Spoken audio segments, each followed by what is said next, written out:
Hello everyone, welcome to hackerhaze. I'm Matt, and today I got something special to showcase to you all. We'll be going over some of our technical aspects of our community project Baby Yoda.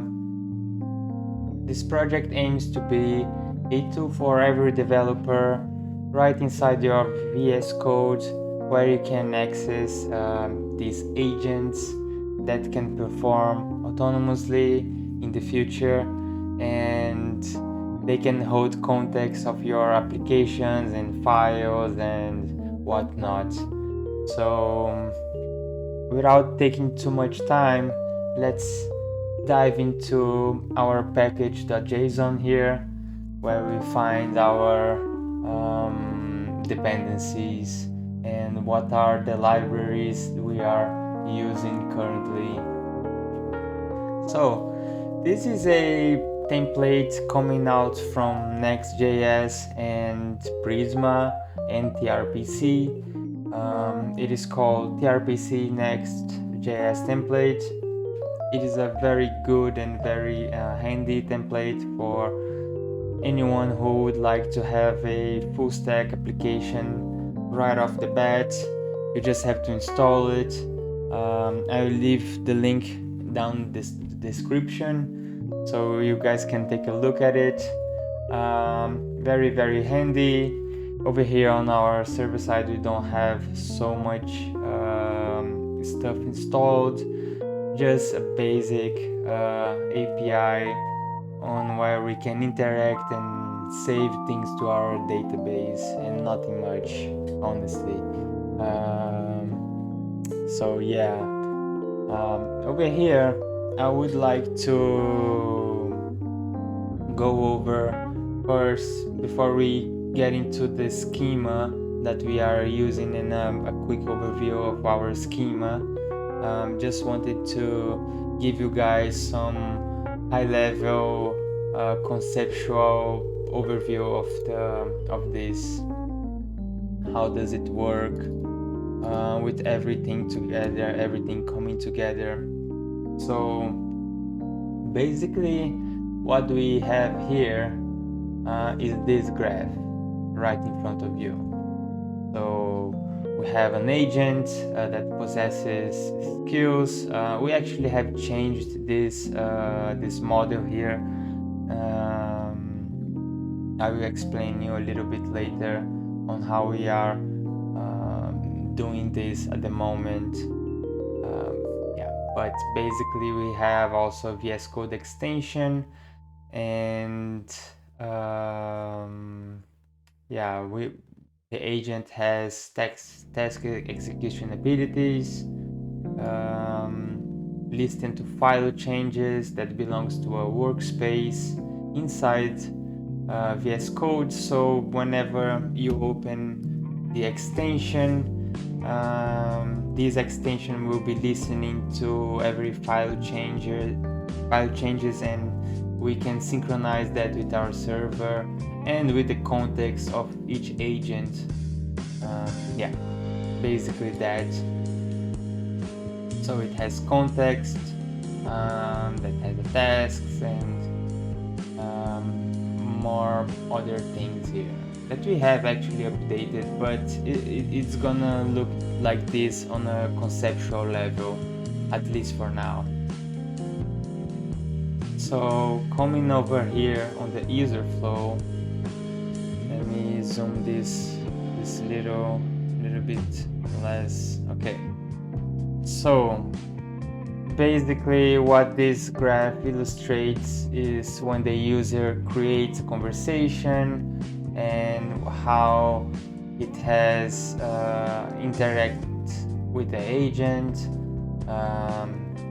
Basically the user accesses an agent has a knowledge base. This knowledge base comes from it is an algorithm that I'm still quite thinking through how it's gonna work, but so far it basically is gonna take when we take and synchronize the files, we then send to OpenAI, and then OpenAI generates another type of representation that is going to be accessed by the AI. So because we don't want to send the entirety of the file, right? We don't want to be consuming our context window, which is already very, very low. So that's why we will send to OpenAI, and OpenAI will then generate to us a representation that it can have at least some sort of context about. Every conversation will have a set of functions. These functions, some of the agents will have functions depending on the agent type, and this will all happen during the setup conversation. I will show how this is working on the code in a moment. So yeah, just for you to take a look and try to see if you can make any sense of this. Right, so moving on, we have our schema.prisma. This is our main file. I would say it's where it holds all of our models. Over here we have an agent. This agent will have a relationship with the user, have a couple of tasks, and you have some types as well. So the type, it can be a programmer, it can be whatever, and it is related to a certain agent role. We also have personality traits, so if you would like to make it to talk funny or whatever, give some sort of personality to your agent, you can do it. And the knowledge base, where we will hold information about everything, basically about the system, about other things as well. Since we are aiming to have a sort of development mode in which the user enters in a recursive class, if you might say, or a recursive sort of knowledge gathering between the user and the agent. The agent will be constantly and recursively asking questions to the user, and from there the user can choose what information goes to this knowledge base of the agent. So the agent has more context and can hold long-term information. Okay, so in agent here, agent type, we have possible abilities, and these are the functions that were introduced a while ago by OpenAI. More that later. I will explain, show to you how we are doing this part of the application now that OpenAI has changed a lot. I'm sure that by now you should be quite used to this functionality. It's probably gonna change a lot on how we are doing the applications itself with OpenAI, since it's changes the API, right? So, and this also has the potential to change how you get the agent's response and whatnot. So, but it doesn't quite matter, because the only thing that functions allows you to do is to basically have a certain type of parsed response out of the gate, basically, as you don't have to parse, and sometimes comes with errors. But even with functions, sometimes we do get errors, a little bit less, but sometimes we do get some errors with the JSON part. Yeah, just as a context about myself, I'm not a entire backend developer. I mean, I have been doing some things here and there, but I'm mostly front-end and mobile developer, so don't mind if you see something that is not entirely great. Pardon me, please. So yeah, over here we have our conversation model, which holds some informations like the message and function conversation, description, tasks, number of tasks, and etc. Over here, parameter, which is a subfield of function conversation, of functions, available functions, and knowledge base, where we would have all sorts of information regarding a topic. We also have other models here that are not being quite used. I have changed them a little bit. Yeah. I wanted to show to you all this part of the code so that once I release it into open source, we all can have a good time together, developing things together, and you guys can already know how the system works. Yeah, at least on the high level. So over here we got workspace. Workspace is more related to the files. I still need to update this, but it's more related to the workspace of the VSCode extension, or the workspace that you are working on.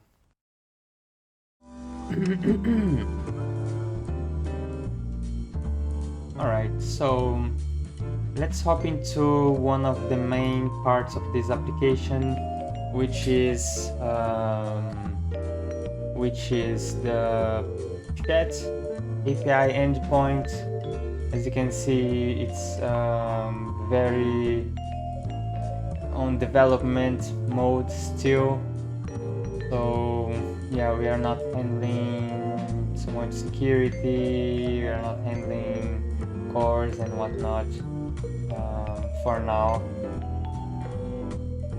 But yeah, basically what we got here is a call to OpenAI, and then we come here streaming this data. This is the stream data implementation that I was talking about on the previous video. It's very interesting. It's yeah, didn't use any package to do this, so it was a nice little challenge to try to come up with something like this. And yeah, I don't want to be showing a lot of code here because you guys will soon have access to the open source code. I just moved into another repository that is a little bit cleaner. And over here we have conversation, the setup of the conversation. This is when you create a conversation, and then we come here and set it up.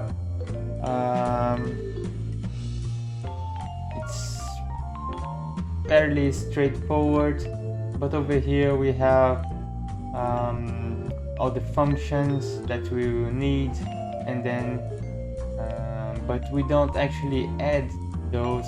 I mean, we do add those into the conversation, and then you can capture this thing afterwards.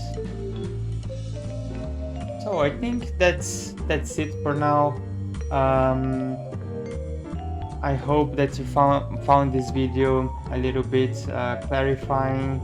I hope to be releasing this project very soon. Once I clean it up a little bit more, you can see here a lot of things that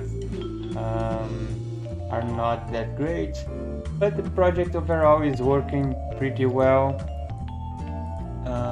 I had to remove some of the features we had already implemented, like creation of graphs, but now we will add those into a more into a different way, I would say.